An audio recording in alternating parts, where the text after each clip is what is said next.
Good morning class. जैसा कि आपको पता है कि आप चैप्टर 2 यानी पॉलिनोमियल्स पढ़ चुके हैं, उसकी एक्सरसाइज कंप्लीट हो चुकी है। अब आपको चैप्टर नंबर 6 पढ़ना है, which his lines and angles. ये चैप्टर आप पार्ट्स में अपनी छोटी छोटी क्लासेस, अपने पहली क्लासेस में पढ़ चुके हैं। और उन चैप्टर्स में जैसे आपने लाइंस के बारे में पढ़ा होगा, लाइन सेगमेंट रे, और एंगल्स के बारे में आप टाइप्स ऑफ एंगल्स के बारे में पढ़ चुके हैं। तो यहाँ पे वही को उसी चीज़ को हमें फिर से पढ़ना है। तो इसमें कुछ बेसिक टर्मिनोलॉजीज होती हैं। जैसे फर्स्ट इज लाइन, कि मान लीजिए आपके दो पॉइंट्स हैं ए और बी, उनको कोई भी लाइन कैसे बनती है? अगर दो पॉइंट्स को मिला तो दो लाइन बन जाती है। लेकिन अगर दो पॉइंट आपने ज्वाइन किए हैं, ए और बी को हमने ज्वाइन कर दिया और वो दोनों पॉइंट मूवेबल है, मतलब हम इस लाइन की जो स्ट्रेंथ, इस लाइन सेगमेंट की स्ट्रेंथ जो है, मतलब जो इसकी लेंथ है, अगर हम उसको इस ओर भी एक्सटेंड कर पाए और इस ओर भी एक्सटेंड कर पाए तो उस लाइन सेगमेंट को हम लाइन सेगमेंट ना कह के हम उसको बोलते हैं लाइन। मतलब एक ऐसी लाइन सेगमेंट जिसके दोनों एंड आपके मूवेबल हो, मतलब एक्सटेंडेबल हो, तो उनको उस टर्म को हम क्या बोलते हैं? लाइन बोलते हैं। इसके बाद जो आता है विच इज लाइन सेगमेंट, कि अगर दो पॉइंट्स को ज्वाइन करने पे आपके लाइन सेगमेंट बन गया, लेकिन अब उसके जो दोनों पॉइंट हैं वो फिक्स्ड है, मतलब ना ये इधर से बढ़ पाएगा और ना ये अब इधर से बढ़ पाएगा। देखिए लाइन की एक डेफिनेट लेंथ नहीं होती है, क्यों? क्योंकि पता नहीं कितनी दूर तक जाएगा और ये कितनी दूर जाएगा, तो हमें इसकी डेफिनेट लेंथ लाइन की नहीं पता होती है। लेकिन ए और बी को हमने ज्वाइन किया तो एक लाइन, आपकी लाइन सेगमेंट बन गया। अब ए भी फिक्स्ड है और बी भी फिक्स्ड है, इसका मतलब ये ना इधर बढ़ेगा ना इधर बढ़ेगा, मतलब इसकी एक डेफिनेट लेंथ है। तो जिस भी लाइन की एक डेफिनेट लेंथ होती है उसको हम क्या बोलते हैं? Line segment. इसके बाद बात आती है रे की। रे क्या होती है? कि मान लीजिए दो पॉइंट है ए और बी, उसको हमने ज्वाइन कर दिया तो एक लाइन बन गई। अब इनमें से कोई दो पॉइंट है, उनमें से एक पॉइंट फिक्स्ड है और एक पॉइंट मूवेबल है। मतलब देखिए इसको यहाँ पे जो ए है वो फिक्स है, मतलब ये इधर एक्सटेंड नहीं हो सकता, लेकिन ये बी हो सकता है, मतलब ये बी आगे कितना भी चला जाएगा। तो ये और इस टर्म को हम बोलते हैं रे। तो देखिए यहाँ पे दो चीजें निकल के आई हैं कि लाइन दोनों एंड्स के मूवेबल होते हैं, मतलब इसकी कोई डेफिनेट लेंथ नहीं हो सकती। लाइन सेगमेंट, इसके दोनों एंड फिक्स्ड होते हैं, इसका मतलब इसकी डेफिनेट लेंथ होती है। और जो इसका रे, जो इसकी थर्ड पार्ट इसका रे है, उसमें एक एंड आपका फिक्स्ड होता है और एक एंड आपका क्या होता है? मूवेबल होता है। इसका मतलब ये हुआ कि इसकी भी कोई डेफिनेट लेंथ नहीं होती, मतलब पता नहीं कितनी दूर तक जाए, कितना इसको एक्सटेंड करना पड़ेगा। तो रे और लाइन इनकी डेफिनेट लेंथ नहीं होती है, लाइन सेगमेंट की होती है। इसके बाद बात आती है कोलिनियर पॉइंट्स की। कोलिनियर पॉइंट्स क्या होते हैं? अगर तीन से ज़्यादा पॉइंट अगर तीन से ज़्यादा पॉइंट एक ही लाइन पे आ रहे हैं, तो देखिए 1 2 3 4 5 3 से ज़्यादा पॉइंट्स है और वो एक ही लाइन पे आ रहे हैं। अगर ऐसा कंडीशन फॉलो होती है कि तीन पॉइंट एक ही लाइन के ऊपर आ रहे हैं, या तीन कितने भी हो सकते हैं, तो अपने पास नहीं है, कितने भी हो सकते हैं, n नंबर ऑफ पॉइंट हो सकते हैं। तो अगर ऐसा कंडीशन होती है कि तीन से ज़्यादा पॉइंट एक ही लाइन पे आ रहे हैं, तो उन पॉइंट्स को हम क्या बोलते हैं? Collinear points. Clear? So we will now discuss about the angles. What are the types of angles? तो टाइप्स पढ़ने से पहले हमें ये पता होना चाहिए कि एंगल क्या होता है। तो एंगल क्या होते हैं कि अगर दो इंटरसेक्टिंग लाइंस हैं, मान लीजिए एक ये लाइन हो गई आपकी और एक ये लाइन हो गई, तो दो इंटरसेक्टिंग लाइंस हैं, इन दोनों लाइंस के बीच में जितना इंक्लिनेशन होता है, मतलब ये दोनों एक दूसरे से जितने झुकाव पर होती हैं, वो उस टर्म को बोलते हैं एंगल। मतलब ये देखिए ये लाइन है और एक ये लाइन है, तो ये दोनों लाइंस, इंटरसेक्टिंग लाइंस, एक दूसरे से जितने इंक्लिनेशन पे होती हैं उसको हम बोलते हैं एंगल। ये एक सिंपल सी डेफिनेशन है एंगल की, जो कि आपको पढ़नी है। दो लाइंस हैं आपकी और वो एक दूसरे से जितने इंक्लिनेशन पे होंगी वो आपके क्या हो जाएंगे? वो आपका क्या हो जाएगा? टर्म एंगल हो जाएगा। अब यहाँ पे बहुत सारे टाइप्स ऑफ एंगल आपके सामने लिखे हुए हैं, जो कि आप पहले भी क्लास में पढ़ चुके हैं। जैसे first is acute angle. Acute angle के बारे में सब जानते होंगे कि an angle which is greater then 0 degree but less then 90 degree. मतलब ऐसा एंगल जो कि 0 से बड़ा होता है और 90 से क्या होता है? छोटा होता है, उसको हम क्या बोलते हैं? Acute angle. Second one is obtuse angle. अब ऑब्ट्यूज एंगल क्या होता है? The angle which is greater then 90 degree but less then 180 degree. मतलब ऐसा एंगल जो कि 90 से बड़ा हो लेकिन 180 से छोटा हो, उसको हम बोलते हैं क्या? Obtuse angle. जैसे कि आप फिगर आप इसका बनाते होंगे, तो आपका एक्यूट एंगल 90 डिग्री हो गया, लेकिन 90 से छोटा है तो ये क्या हो गया, एक्यूट एंगल हो गया।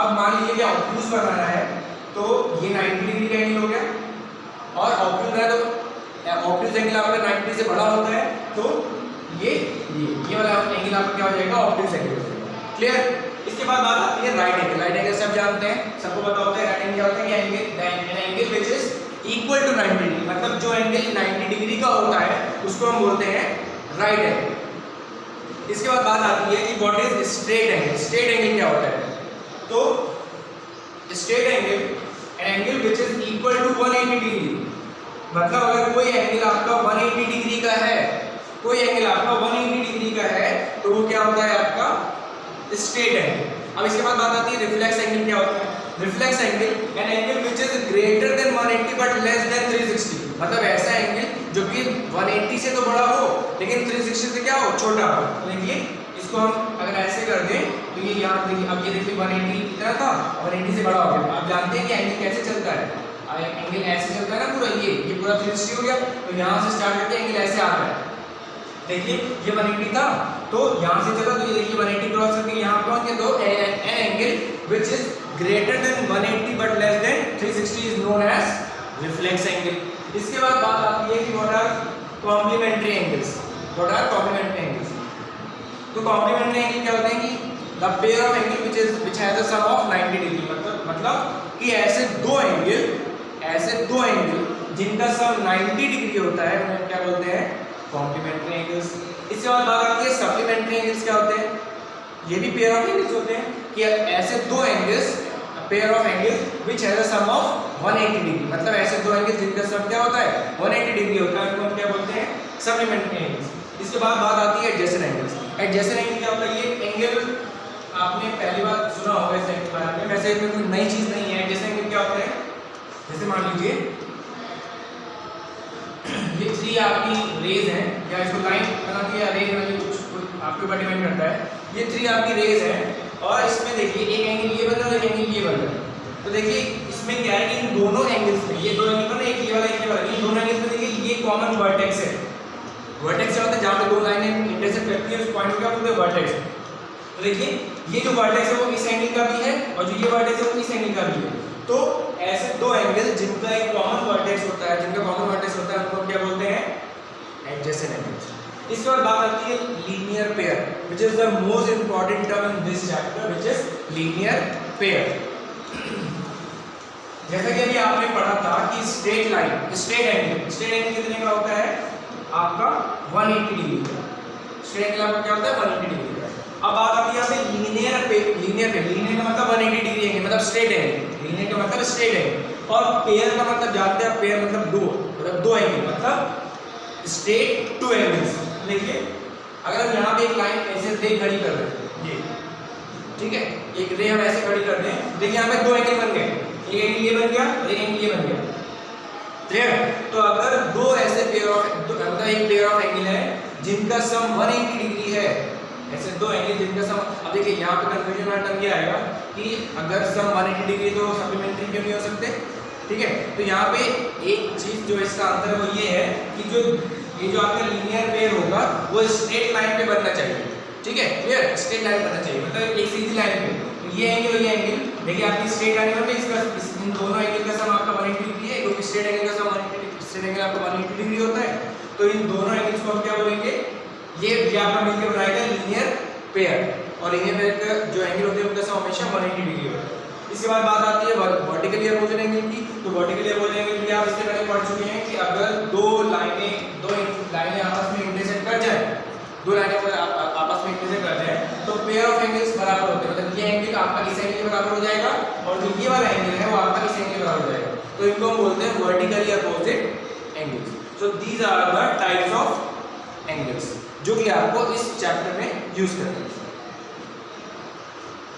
अब देखिए यहाँ पे आपको 3 स्पेशल टाइप्स ऑफ एंगल्स पढ़ने हैं, which is first is corresponding angle, next one is alternate interior angles and third one is conjugative interior angles. ये भी आप पढ़ चुके हैं पिछले क्लास में, लेकिन आप फिर से हम पढ़ेंगे। ये तीनों टाइप्स के जो एंगल हैं ये स्पेशल केस बनते हैं। वो स्पेशल केस कब आता है कि जब दो पैरेलल लाइंस को एक कॉमन लाइन इंटरसेक्ट करते हैं, and that common line is known as transversal line.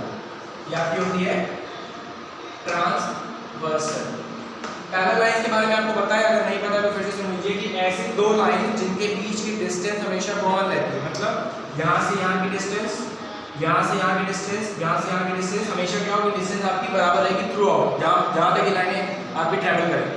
तो ऐसी दो लाइंस या एक डेफिनेशन ये होगी जिनके बीच की डिस्टेंस कॉमन रहती है, उनको हम पैरेलल लाइंस कहते हैं। एक और डेफिनेशन हो सकती है कि a pair of line which never intersects, मतलब जो लाइनें के बीच की डिस्टेंस, अब ये लाइन को आप बढ़ाते जाइए तो ये कभी भी इंटरसेक्ट नहीं कर पाएंगे, ये इनफाइनाइट तक इंटरसेक्ट कर पाएंगे।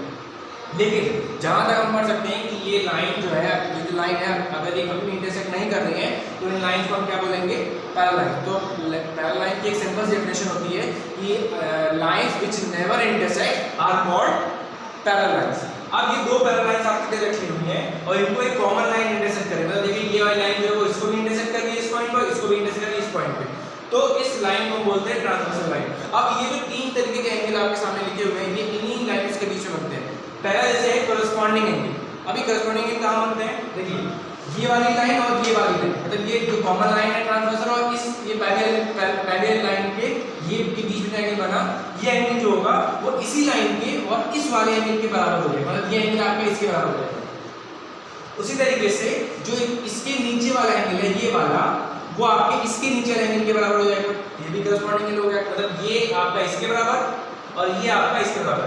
जो काम इस लाइन के इधर हुआ है वही काम लाइन के इधर भी होगा, तो ये वाला आपका इसके बराबर हो जाएगा और ये वाला आपका इसके बराबर होगा। These all are corresponding angles. Clear? इसके बाद आपके बात आती है alternate interior angles की।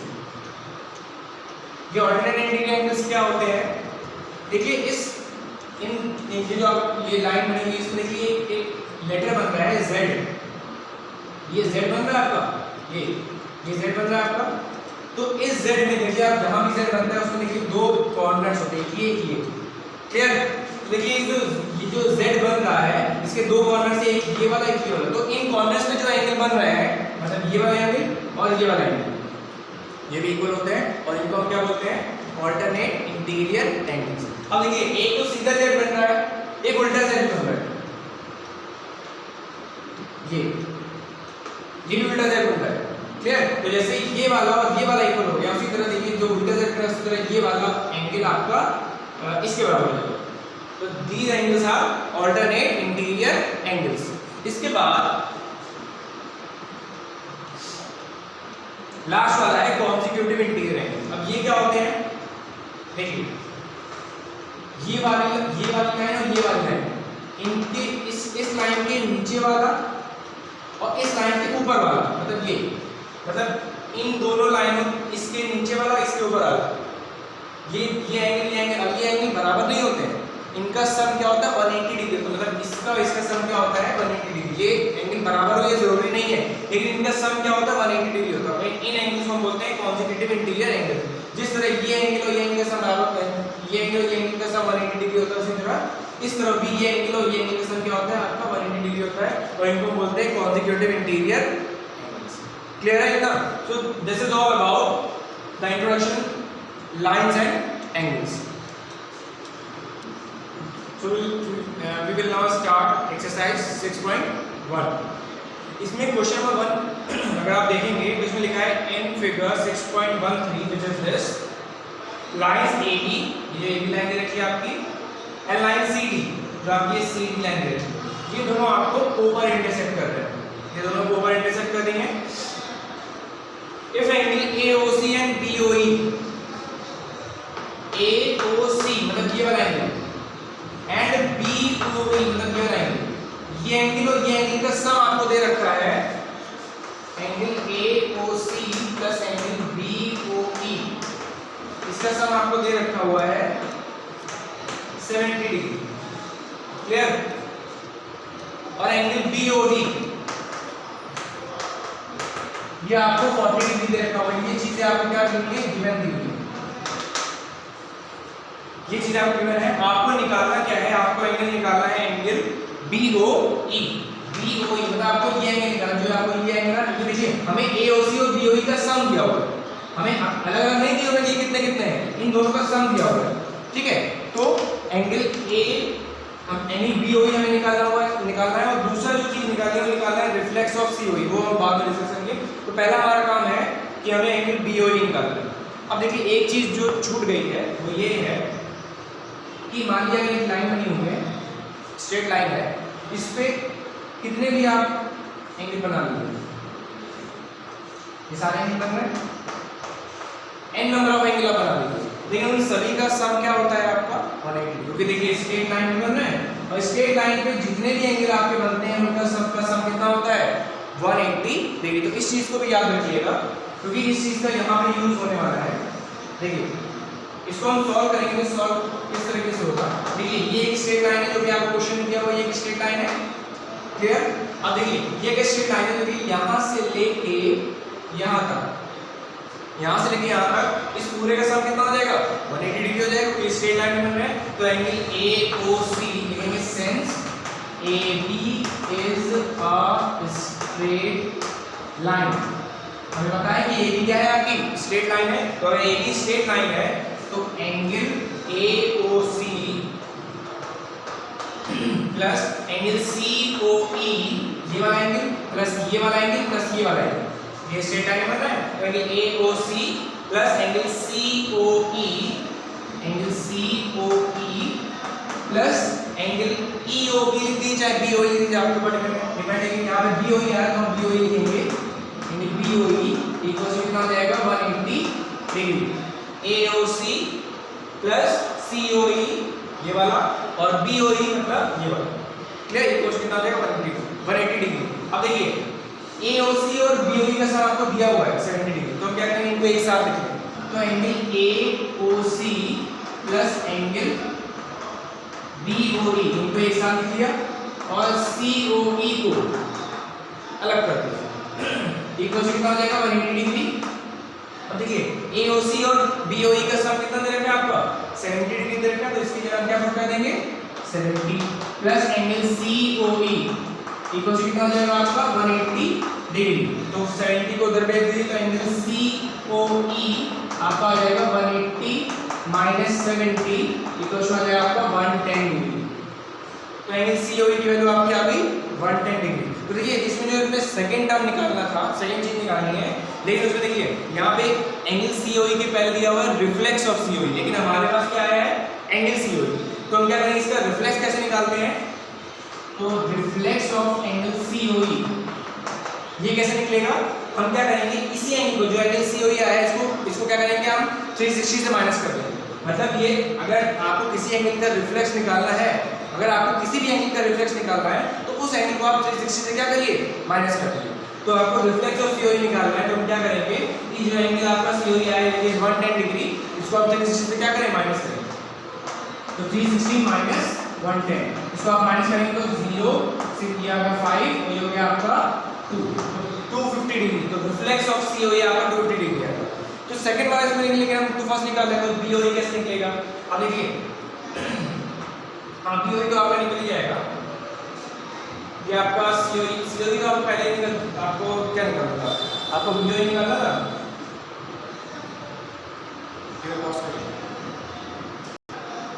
तो आपने यहाँ देखा कि रिफ्लेक्स ऑफ COE निकल गया, लेकिन हमारा पहला वाला भी नहीं निकला जिसमें हमें निकालना है एंगल BOE। एंगल BOE क्या होगा, अब देखिए ये आपकी लाइन स्ट्रेट थी और ये भी आपकी लाइन स्ट्रेट थी, क्लियर। अब देखिए अगर दो स्ट्रेट लाइन इंटरसेक्ट करें तो अभी आपने सबसे लास्ट में पढ़ा था वर्टिकली अपोजिट एंगल, मतलब ये एंगल इसके बराबर और ये एंगल आपका इसके बराबर, तो देखिए यहाँ पे कुछ ऐसा ही हो रहा है, ये वाला एंगल और ये वाला एंगल देखिए वर्टिकली अपोजिट एंगल्स हैं, ये देखिए लाइन कट कर रही है एक दूसरे को, तो ये एंगल इसके बराबर हो गया, तो यहाँ से लिखेंगे since AB and CD intersects at O पे इंटरसेक्ट कर रही है, तो लिखेंगे angle AOC is equals to हो जाएगा एंगल BOD, और ये कितना हो जाएगा आपका 40 डिग्री, और ये होगा क्या वर्टिकली अपोजिट एंगल, BOA मतलब वर्टिकली अपोजिट एंगल। देखिए तो आपको AOC मिल गया, AOC और BOD कितना हो जाएगा 180 डिग्री। अब देखिए आपको BOE निकालना है, ये इक्वेशन में देखिए आपको BOE निकालना है और AOC हमें पता चल चुका है, तो हम क्या करेंगे, इसको अगर चाहे तो इक्वेशन 1 मान सकते हैं, लेंगे फ्रॉम इक्वेशन 1 AOC कितना आया है आपका 40 डिग्री, तो हो जाएगा 40 प्लस एंगल BOE इक्वल्स कितना है 70 डिग्री, ये 70 हो गया आपका। अब आपको 40 इधर भेज देंगे तो एंगल BOE आपको हो जाएगा 70 माइनस 40 विच इज 30 डिग्री। तो आपके दोनों चीजें आ गई, आपका एंगल BOE आ गया और आपका एंगल रिफ्लेक्स ऑफ COE आ गया। So this is the first question of exercise 6.1. Thank you class.